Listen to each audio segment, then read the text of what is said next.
All right, hi guys. We're gonna get started in just a second. Let me share this screen with you guys and we'll get ready to go.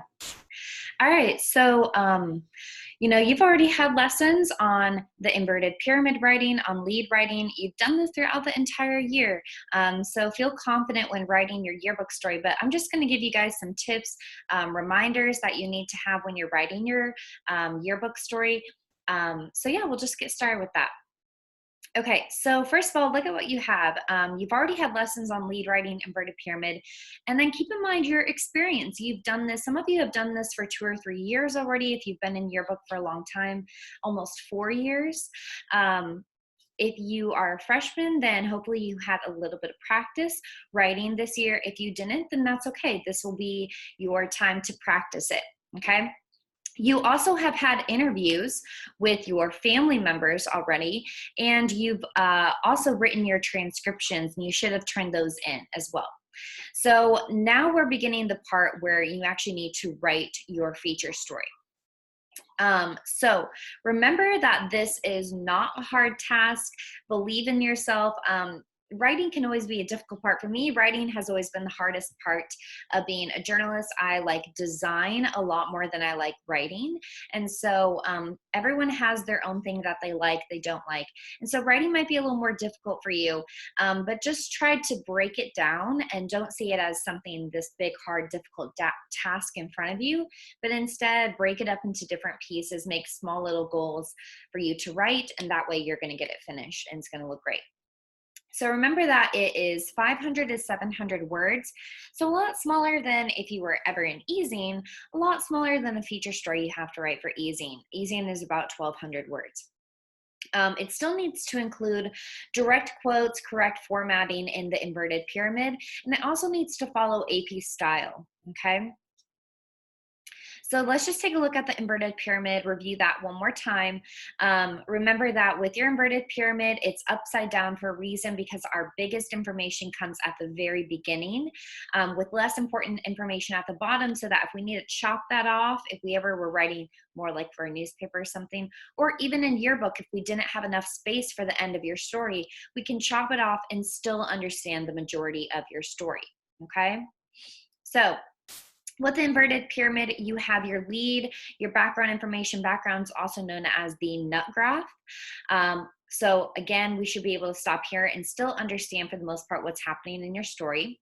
And then we move into the body portion of your inverted pyramid, which is direct quotes and indirect quotes. And we're going to take a look at an example of what that will look like with your kind of story that you're writing.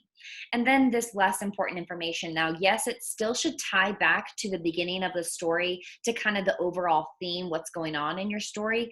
But remember, it is that least important information, okay?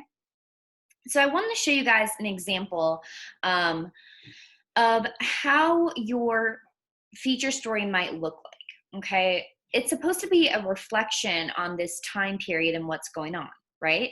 So if we're taking a look at the lead, it will need to introduce the story by hooking the reader. So I just am using this as an example, okay? So my best friend's mom is a chaplain in Waco. If you don't know what a chaplain is, basically you have to go to school for it.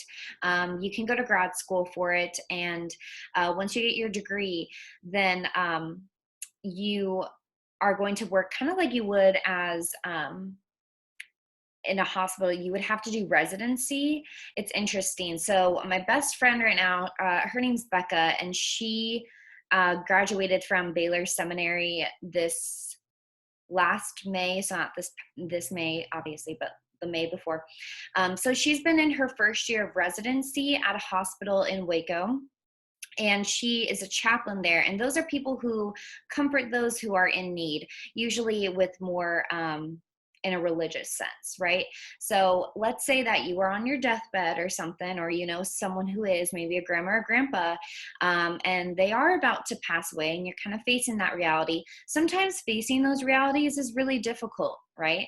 So having someone who can help explain afterlife, or maybe you have questions on God, or maybe you really any religion. Chaplains are people who work with any kind of religion, any type of sect. So they're extremely well trained in this.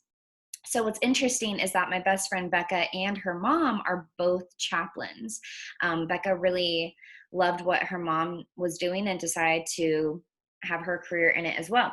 So anyways, um, they are going to be the subjects in my story. Okay, so my focus is going to be on a chaplain in Waco Hospital who is helping to comfort those who are struggling with COVID-19 and may actually be dying. I know that sounds intense, but this is what people do see every day, right?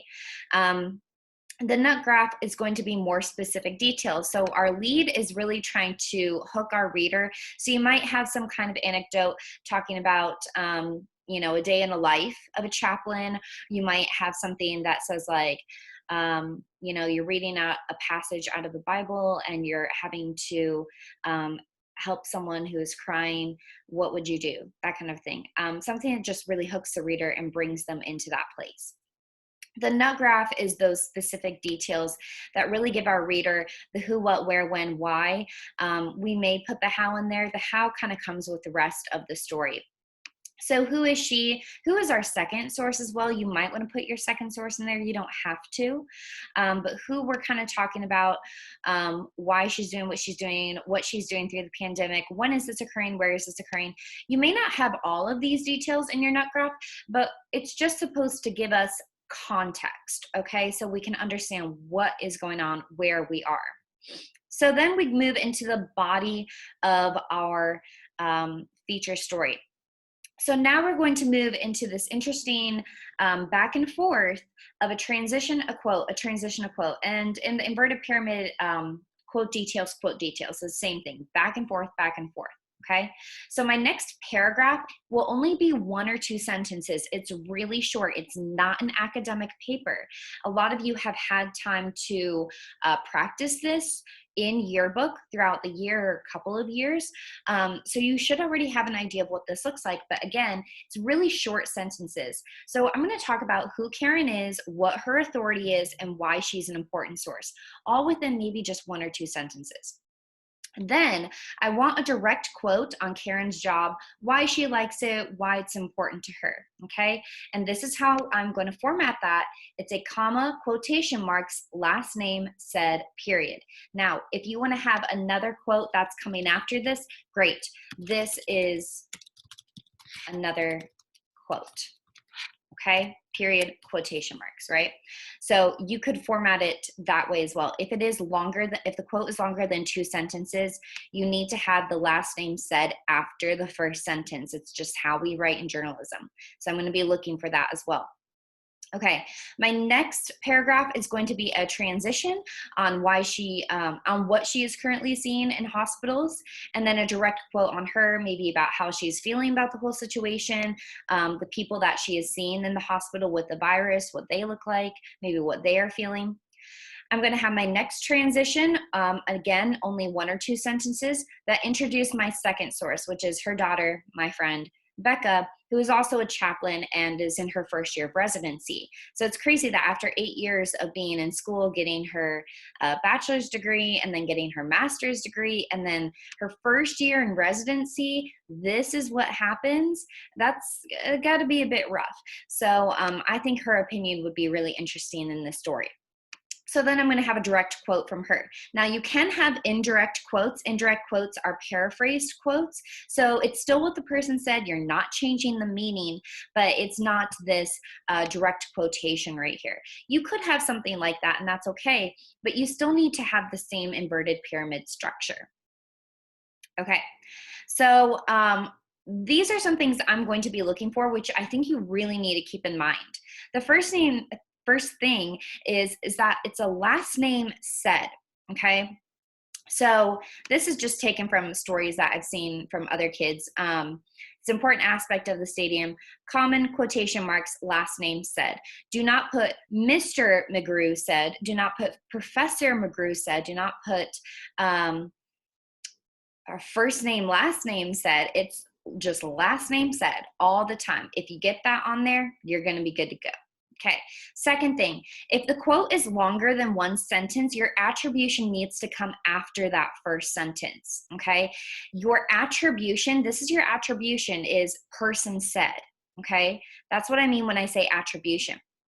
Your attribution does not come after the entire quote that maybe is 3 or 4 sentences long. Your attribution comes after the first sentence. If your quote is only 1 sentence, I'm okay if you put your attribution before or after.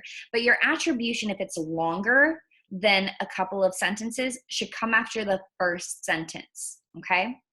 The third thing is, do not use the word says. We always use the word said.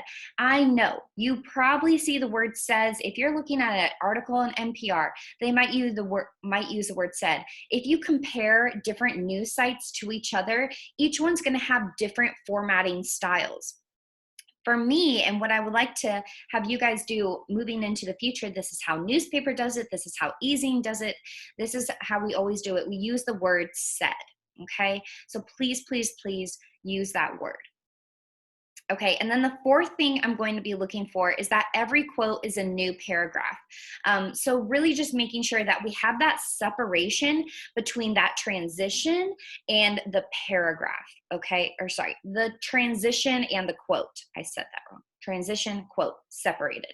Okay, so this is in pink because it is wrong. If we take a look at it, so before the quote is tied into the transition and details, if you just read it on the other end of the Austin soccer spectrum, Tom Webb of Austin FC, Vice President of Public Relations, agrees with Silva on the opinion on the city of Austin. There should probably be a capital C on there.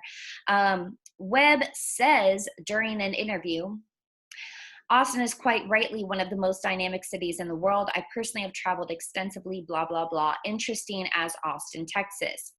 The correct way to format this is 2 paragraphs plus said and not says. Okay, so on the other end of the Austin soccer spectrum, blah, blah, blah, on the opinion on the city of Austin. Okay, this is our transition paragraph right here. This is our quote. Webb said during an interview, comma, and remember it's said, not says, okay? So Webb said during an interview, this is our quote right here. As you can see, this quote is actually only 1 sentence. It just has an ellipsis to kind of make it a little bit longer. So it's okay if you're putting your attribution at the beginning of that sentence, okay? So these are things I'm going to really be looking for. I'm going to get you on if you don't. So please, please, please take a look at the formatting. Make sure you're getting it right. Tips.